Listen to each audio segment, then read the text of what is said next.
SV news కు స్వాగతం. ముందుగా హెడ్లైన్స్. ప్రపంచ శక్తిగా భారత్ మారుతుంది. మోదీ ముందు ఆయన వైకాపాలో అంతర్యుద్ధం గురించి ఆలోచించాలి. మంత్రి అనిత.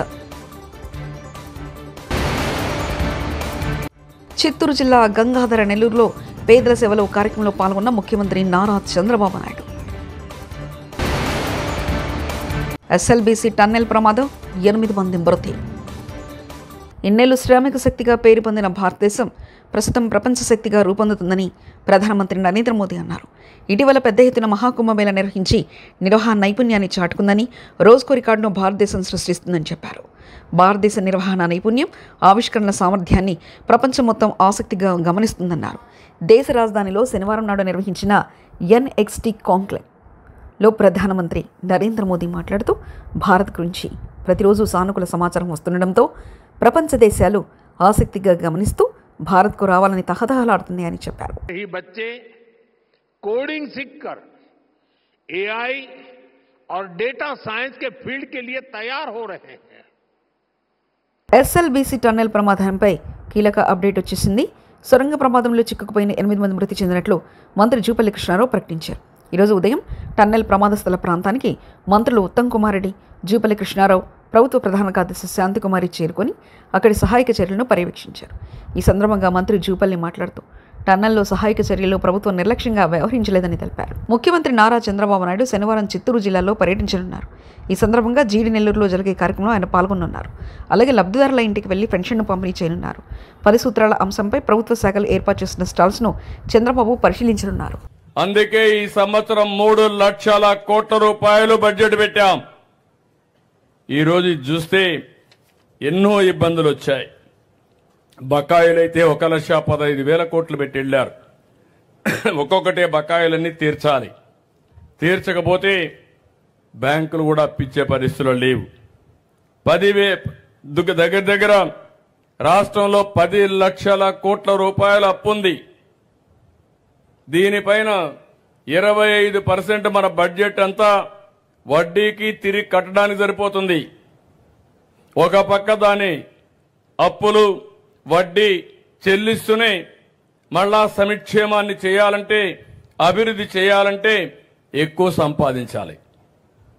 ఆ ఎక్కువ ఏ విధంగా సంపాదించగలుగుతామో దాని మీదనే దృష్టి పెట్టా. చరిత్రలో ఎప్పుడూ జరగని విధంగా 12.92% 9 నెలల పరిపాలనలో గ్రోత్ వచ్చిందంటే అది తెలుగుదేశం పార్టీ సుపరిపాలన ఫలితం అని చెప్పి కూడా నేను మీకు తెలియజేస్తున్నా. ఈరోజు మీరందరూ గుర్తుపెట్టుకోవాలి, కేంద్రం ఉంది, రాష్ట్రం ఉంది.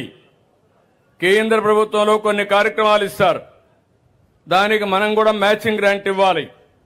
100 రూపాయలు ఉంటే కేంద్రం కొన్నిటికి 90 ఇస్తారు, కొన్నిటికి 40 రూపాయలు ఇస్తారు, కొన్నిటికి 50 రూపాయలు ఇస్తారు. దానికి మిగిలింది మ్యాచింగ్ పెట్టి దాన్ని ఉపయోగించుకుంటే మన ప్రజలకు లాభం వస్తుంది. ఇలాంటి 94 కార్యక్రమాలుంటే 94 కార్యక్రమాల్లో వచ్చిన డబ్బుల్ని గత ప్రభుత్వం డైవర్ట్ చేసేశారు, వేరే దానికి వాడుకున్నారు. అసలు వీళ్ళు డబ్బులు పెట్టలేదు, లెక్కలు ఇవ్వలేదు. ఇవ్వకపోతే కేంద్రం నేను పోతే ఈ లెక్కలు లేకపోతే మేమేం చేయలేమంటే దగ్గర మీరు ఒకసారి చూస్తే 9,371 కోట్ల రూపాయలు. రేవంత్ రెడ్డి బ్యాగులు మోసి ఈ స్థాయికి వచ్చిండు. అలాంటి వాళ్ళను బ్యాగులు మొయ్యొద్దని చెప్తే ఎట్లా? మీనాక్షి నటరాజన్. కేటీఆర్ అవును, తెలంగాణ ఈజ్ రైజింగ్. రేవంత్ రెడ్డి పాలనలో తెలంగాణ అప్పులలో, ఆత్మహత్యల్లో, క్రైమ్ రేట్లో రైజింగ్. బ్యాగులు మోసేందుకు గురికొచ్చిరట. చాలా తప్పు, మీరు బ్యాగులు మోయొద్దు, బ్యాగులు మోసి మీ ఆత్మగౌరవాన్ని దెబ్బతీసుకోవద్దు అంటుంది. అమ్మ మీనాక్షి గారు, మీకు ఏం చెప్పాలి మేము? నీ పక్కన కూర్చున్నాడు బ్యాగులు మోసే గాడికి వచ్చిండు. నీ పక్కన కూర్చున్నాడు బ్యాగులు మోసి అప్పుడు చంద్రబాబు బ్యాగులు మోసిండు, ఇప్పుడు ఢిల్లీకి బ్యాగులు మోస్తున్నాడు. ఇక గాయనని పక్కన కూర్చోబెట్టుకొని బ్యాగులు మోయొద్దు, ఆత్మగౌరవం దెబ్బతింటుందంటే ఏం చెప్పాలి ఆ మేడంకి? కాబట్టి మీనాక్షి గారు, వాస్తవాలు తెలుసుకోండి, వాస్తవ ప్రపంచంలోకి రండి అని కోరుతా ఉన్నాను. Telangana is rising.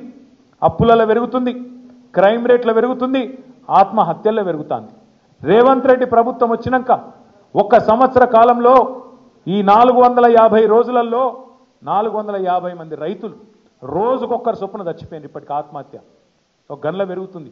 ఆటో డ్రైవర్ల ఆత్మహత్యలు రైజింగ్, నేత కార్మికుల ఆత్మహత్యలు రైజింగ్, గురుకుల పాఠశాలల్లో పిల్లల ఆత్మహత్యలు rising. Yes, Telangana is rising. ఎలా రైజింగ్? ఆత్మహత్యల్లో, అప్పుల్లో, క్రైమ్ రేట్లో, ఇళ్ళ మాత్రం రైజింగ్ అయింది. ఒకదానిలో మాత్రం డౌన్ అయింది. మీ శంకరపల్లి కొంప ఉచ్చుకున్నాడు, మొత్తం భూముల రేట్లు డౌన్ అయిందా కాదా? నేను చెప్పేది వాస్తవం కాదా? కాంగ్రెస్ ప్రభుత్వానికి రైతుల తరఫున దండం పెట్టి అడుగుతున్నా, తెలంగాణ రైతులకు సాగునీరు ఇవ్వండి. తెలంగాణ రైతులకు ఉమ్మడి రాష్ట్రంలో ఉన్నటువంటి దారుణమైన పరిస్థితులు ఈరోజు రేవంత్ రెడ్డి ప్రభుత్వం మళ్ళీ తీసుకొచ్చింది. ఇప్పటికైనా నీరిచ్చి ఎండిపోతున్న పొలాలను బ్రతికించి రైతుల్ని కాపాడండి అంటూ మాజీ మంత్రి ఎమ్మెల్యే జగదీష్ రెడ్డి అన్నారు. ఎండిపోయిన పొలాలను ఆదుకోవాలి ప్రభుత్వం, అంటే ఎండిపోయిన పొలాలను. సూర్యాపేట జిల్లా రైతుల తరఫున నేను దండం పెట్టి అడుగుతున్నా, నీళ్ళు ఇవ్వండి, రైతులు కాపాడండి. దుర్మార్గం ఇది. ఇంత దుర్మార్గంగా ప్రభుత్వం ఉండడం అనేది పద్ధతి కాదు.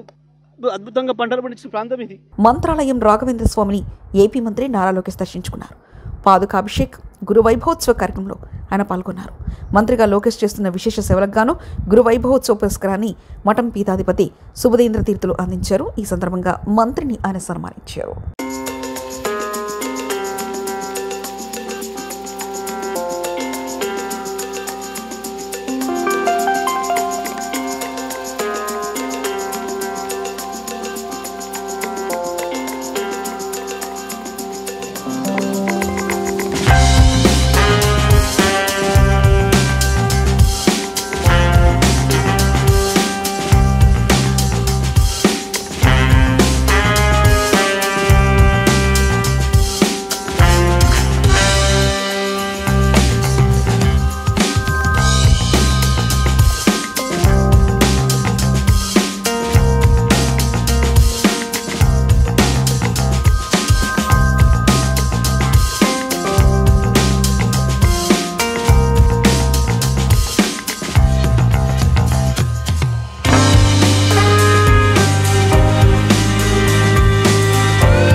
తప్పు చేస్తే ఎంతటి వారైనా చట్టం నుంచి తప్పించుకోలేరని ఏపీ హోంమంత్రి వంగలపూడి అనిత హెచ్చరించారు.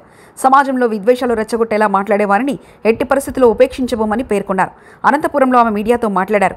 వైకాపా నేత నటుడు పోసాని కృష్ణమురళి గతంలో అత్యంత దారుణంగా మాట్లాడినందుకే కేసులు నమోదయ్యాయని తెలిపారు.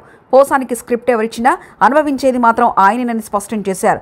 అంతర్యుద్ధం గురించి మాట్లాడే గోరట్ల మాధవ్ తమ పార్టీలో జరుగుతున్న అంతర్యుద్ధం గురించి ముందు ఆలోచించాలని ఆమె హితవు పలికారు. ఇబ్బంది పడే విధంగా గనక మాట్లాడే పరిస్థితి ఉంటే గనక వాళ్ళ మీద ఎట్టి పరిస్థితి చట్టపరమైన చర్యలు తీసుకోవడానికి ఎక్కడా కూడా బ్యాక్ స్టెప్ వేసే పరిస్థితి అయితే ఉండదు. నోటికొచ్చినట్టు బూతులు మాట్లాడతాము, నోటికొచ్చినట్టు ఏది మాట్లాడినా చెల్లుబాటు అయిపోతుంది, మమ్మల్ని ఎవడు ఏమి చేయలేడు అనుకునే గవర్నమెంట్ కాదు ఇది. NDA government. ఎన్డీఏ గవర్నమెంట్లో తప్పు చేసిన వాడు ఎవడైనా కూడా శిక్ష ఒకలాగే ఉంటుంది. లీగల్గా అడ్వైస్ తీసుకుంటాము, డెఫినెట్గా చట్టపరమైన చర్యలు అయితే తీసుకుంటాం. మేడం పోసాన్ ఎపిసోడ్ ఏంటి మేడం? ఇప్పటికే చాలా చోట్ల కూడా కేసులు నమోదైనాయి కదా. చదివానని చెప్తున్నారు, దాని గురించి అంటే స్క్రిప్ట్ ఎవరిది చదివినా శిక్ష అయితే అతనికే కదా పడుతుంది. అనుభవించే రాజు ఆయనే కదా, అది వేరే కదా. అది ఎవడేదైనా ఏదైనా చదవచ్చు, కానీ అనుభవించే రాజు ఆయనే కదా అవుతున్నాడు. ఓకేనండి, నేను ఒకటి అడుగుతున్నానండి మిమ్మల్ని, డైరెక్ట్ క్వశ్చన్. పోసాని మాటల్ని టాలరేట్ చేసి అయ్యో పాపం అనుకునే ఒక్క మనిషిని తీసుకురండి, మేము ఆలోచిస్తాం ఒకసారి మాట్లాడడానికి. పోసాని మాటలు ఇష్టానుసారంగా మాట్లాడిన తర్వాత సభ్య సమాజం తలదించుకునే విధంగా సాధారణంగా అనకూడదు, కానీ ఇల్లిటరేట్స్ కూడా అలాంటి మాటలు మాట్లాడుకోరు. సో అవతల వాళ్ళకి మనోభావాలు దెబ్బతిన్నాయి, వాళ్ళ ఆత్మగౌరవాలు దెబ్బతిన్నాయి.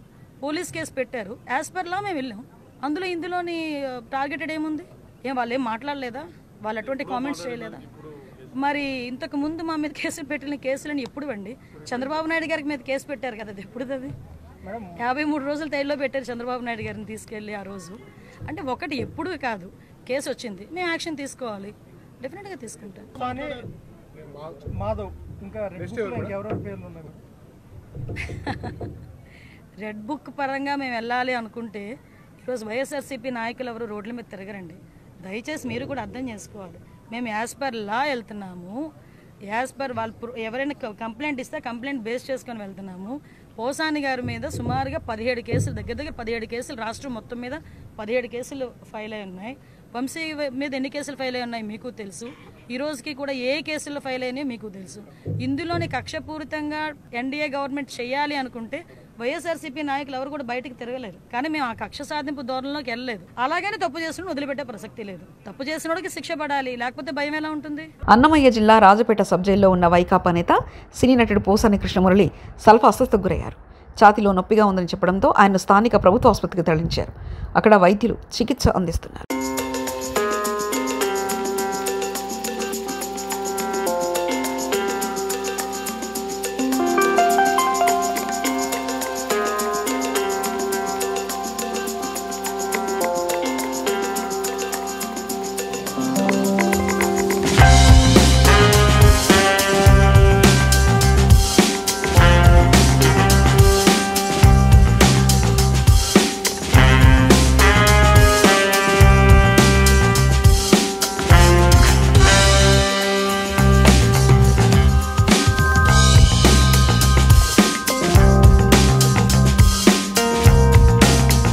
అన్నదాతకు తప్పని యూరియా కష్టాలు.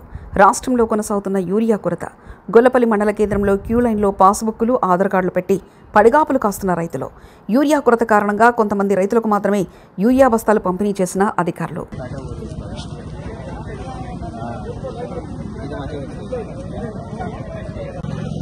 తిరుమల శ్రీవారిని మజాకా చిత్ర బృందం దర్శించుకుంది. శనివారం వీఐపీ ప్రారంభ విరామ దర్శన సమయంలో నటుడు సందీప్ కిషన్, దర్శకుడు త్రినాథరావు, రాజేష్ దండా తదితరులు స్వామివారి సేవలో పాల్గొన్నారు. తిరుమల తిరుపతి దేవస్థాన అధికారులు వీరికి స్వాగతం పలికి దర్శన ఏర్పాట్లు చేశారు. దర్శన అనంతరం రంగనాయకుల మండపంలో వీరికి పండితులు ఆశీర్వచనం చేసి స్వామివారి తీర్థప్రసాదాలు అందజేశారు. సినిమా ప్రయాణంలో ప్రతి సంవత్సరం ప్రతి సినిమాకి నాకు వెంకటేశ్వర స్వామి తోడున్నారు. ఈసారి నా 30వ సినిమాని వచ్చేసరికి నాకు దేవుడి దయ వలన నాకు ప్రసన్న గారు, త్రినాథ్ గారు, అనిల్ గారు, రాజా గారు అందరూ కలిసి సినిమా కుదిరారు. మజాక్ అనే సినిమా మొత్తం ఫ్యామిలీతో పాటు చిన్నపిల్లల నుంచి పెద్దవాళ్ళ వరకు బాగా సంతోషంగా నవ్వుకోగలిగే సినిమా అండి. ఒక బూతో, ఒక చెడు సీనో, ఒక చెడు ఫ్రేమో కూడా లేకుండా అందరూ సరదాగా ఎంజాయ్ చేసుకోగలిగే సినిమా. నేను లోపలికి తిరుపతి వచ్చి కొండ ఎక్కువ వచ్చానండి. ఎక్కి కింద నుంచి పైకి వచ్చేదాకా, గుడి నుంచి బయటకు వచ్చే వరకు అట్లీస్ట్ 200 మంది సినిమా చూసిన వాళ్ళు కంగ్రాచులేషన్, సినిమా చాలా బాగుందని చెప్పారు. అదే స్వామి ఇచ్చిన అతిపెద్ద ఆశీస్సులు నేను నమ్ముతున్నాను. వెంకటేశ్వర స్వామి ఆశీస్సులు, మీ ప్రజల ఆశీస్సులు ఎప్పుడు తోడు ఉండాలి. మజాకా సినిమా తప్పకుండా థియేటర్గా చూడండి, మీ ఫ్యామిలీతో పాటు చూడండి. గోదావరి నదిపై మహారాష్ట్ర నాందేడ్ జిల్లాలో నిర్మించిన బాబ్లీ ప్రాజెక్ట్ గేట్ను అధికారులు తెరిచారు. సుప్రీంకోర్టు ఆదేశాల మేరకు బాబ్లీ ప్రాజెక్ట్ గేట్లను ఎత్తి శ్రీరామ్ సాగర్ ప్రాజెక్టులోకి 0.60 టీఎంసీల నీటిని విడుదల చేశారు. సిడబ్ల్యూసీ, తెలంగాణ, మహారాష్ట్ర ఇంజనీర్ల సమక్షంలో అధికారులు నీటిని వదిలారు. నీటిని దిగువకు వదిలిన తర్వాతనే గేట్లను మూసివేయాలన్నారు. నదీ పరివాహక ప్రాంత ప్రజలు అప్రమత్తంగా ఉండాలని అధికారులు సూచించారు. వరంగల్ మామునూరు ఎయిర్పోర్ట్ క్రెడిట్ కోసం కొట్టుకుంటున్న బీజేపీ, కాంగ్రెస్.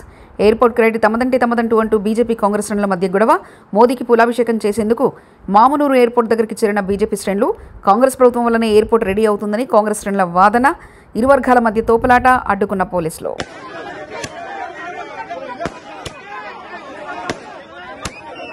తిరుమల శ్రీవారిని సినీ నటి మొహరిని దర్శించుకున్నారు. శనివారం వేకుజామున శ్రీవారి సుప్రభాత సేవలో ఆమె పాల్గొన్నారు. తిరుమల తిరుపతి దేవస్థాన అధికారులు ఆమెకు స్వాగతం పలికి దర్శన ఏర్పాట్లు చేశారు. దర్శనానంతరం ఆమెకు రంగనాయకుల మండపంలో పండితులు ఆశీర్వచనం చేసి స్వామివారి తీర్థప్రసాదాలు అందజేశారు. కూటమి పార్టీలు మద్దతిచ్చిన హామీలకు నేడు బడ్జెట్లో చేసిన కేటాయింపులకు పొంతనే లేదు. అంగలగారడి తప్ప అమలు మాత్రం శూన్యం. బాబు షూరిటీలో భవిష్యత్తు గ్యారంటీ లేదు. లబ్ధిదారుల సంఖ్యలో భారీగా కోతలు పడుతున్నాయంటూ మద్దిల గురుమూర్తి తిరుపతి ఎంపీ వ్యాఖ్యానించారు. ఏమాత్రం పొంతన లేదు. కేవలం అంకెల గారిడి తప్పితే అమల్లో మాత్రం వీళ్ళు చేస్తున్న శూన్యమని మనకు అర్థమవుతా ఉంది. వీళ్ళు ఈ బడ్జెట్ సమావేశాల్లో జగన్మోహన్ రెడ్డి గారిని దూషించడం, చంద్రబాబు నాయుడు గారిని కీర్తించడం మాత్రమే ఈ బడ్జెట్లో మనకు స్పష్టంగా కనిపించింది. ఈ బడ్జెట్లో ప్రజల ఆశలకు కానీ, ఆకాంక్షలకు కానీ, అలాగే ప్రజలందరూ అభివృద్ధిపై పెట్టుకున్నటువంటి ఆశలన్నీ ఆవిరైపోయాయి నా అభిప్రాయం.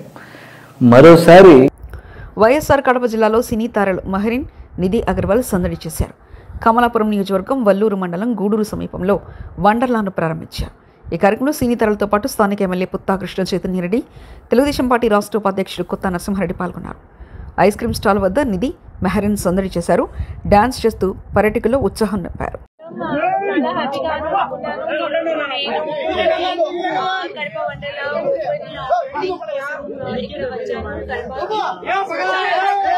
చాలా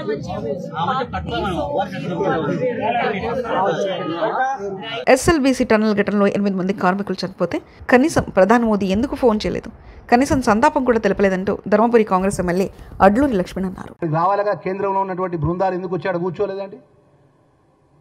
కేంద్రంలో ఉన్న ప్రధానమంత్రి ఎందుకు ఫోన్ ద్వారా కానీ పేపర్ ద్వారా కానీ ప్రగాఢమైనటువంటి సంతాపన ఎందుకు తెలియజేయలేదండి? ప్రపంచ శక్తిగా భారత్ మారుతుంది మోదీ. ముందు ఆయన వైకాపాలో అంతర్ధ్యం గురించి ఆలోచించాలి మంత్రి అనిత. చిత్తూరు జిల్లా గంగాధర నెల్లూరులో పేదల సేవలో కార్యక్రమంలో పాల్గొన్న ముఖ్యమంత్రి నారా చంద్రబాబు నాయుడు. ఎస్ఎల్బీసీ టన్నెల్ ప్రమాదం 8 మంది మృతి. ఇవి బులెటిన్ విశేషాలు. చూస్తూనే ఉండండి ఎస్వీ న్యూస్.